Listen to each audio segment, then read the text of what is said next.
Have you ever gotten up too quickly and felt lightheaded? Maybe your eyes went black and you could see stars. This is a glimpse of what it's like to have POTS syndrome, pastoral orthostatic tachycardia syndrome. This is a condition I've had since I was 12 years old. First, I want to talk about POTS syndrome as a whole and the condition and who it affects.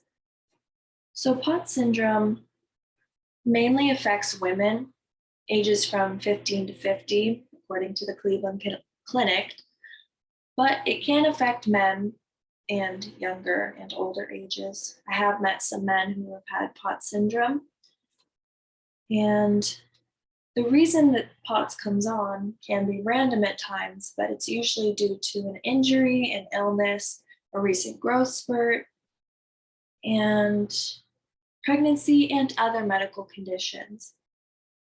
This is caused by the autonomic nervous system deciding not to work anymore. The autonomic nervous system is what takes your blood around your body and constricts the blood vessels, but for some reason, people with POTS, it doesn't do that, and it can cause a range of symptoms.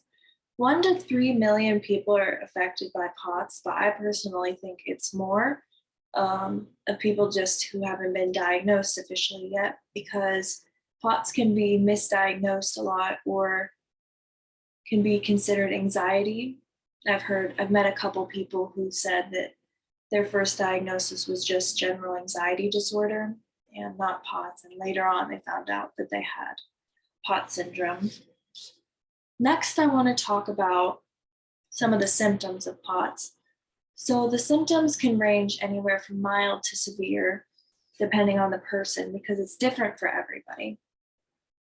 Some of the physical symptoms are increased heart rate and drop of blood pressure upon standing, dizziness, fatigue, headache, nausea, vomiting, and just a lot of uncomfortable symptoms for people, like pooling of the feet and blood, like blood pooling in your feet and your hands.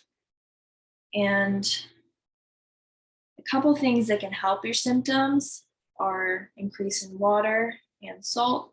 I take salt tablets every day and drink around 3 liters of water. And I find that that helps me a lot.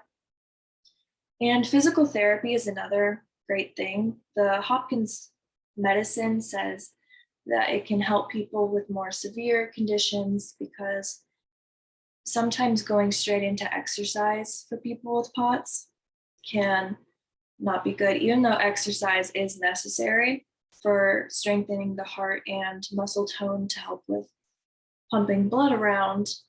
It can be really challenging for some people because more severe people might be bedbound or wheelchairs or have a port, which at that stage it's difficult to get better, but it is possible. And I did do physical therapy when I was younger, and I remember hating it because it made me feel sick after, but it is a necessary thing to do. And now I'm doing a lot better than I was when I was 12 years old, and I can work out on my own, and I have less flare-ups of symptoms. That's what I like to call it. But it just really depends on the day and if I drank enough and had enough salt.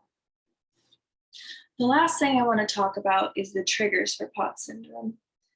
So there are a couple things that affect how you feel and help you feel better, and there are also things that make you feel worse.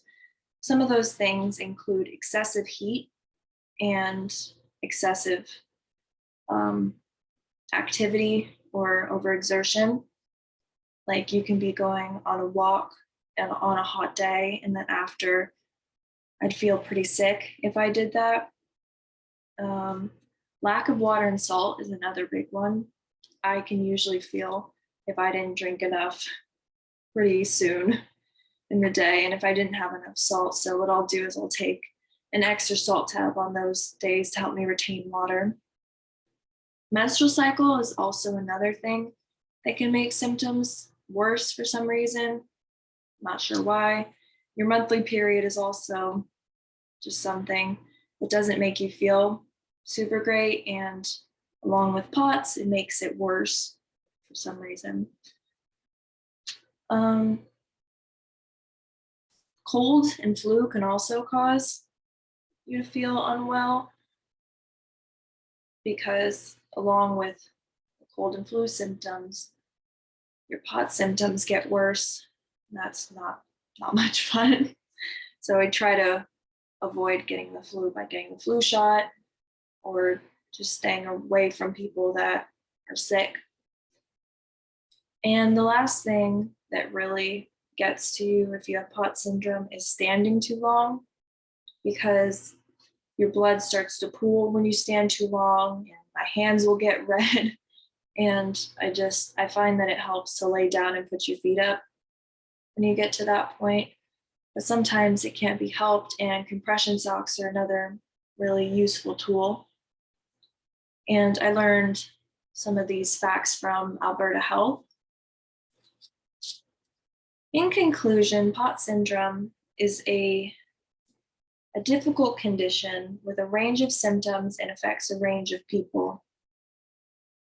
POTS can be a challenging lifelong condition, but with help, but with knowledge of the condition, knowledge of management of the symptoms, and avoidance of triggers, POTS is a lot more manageable and less overwhelming and scary. Postural orthostatic tachycardia syndrome is a difficult condition for anyone dealing with it, and it can be quite isolating. But if you learn how to help yourself with just easy techniques or going to a doctor and talking, it can become a lot easier. I'm glad I could share a bit about POTS today, and I hope I helped you learn a bit about this chronic illness. Thank you.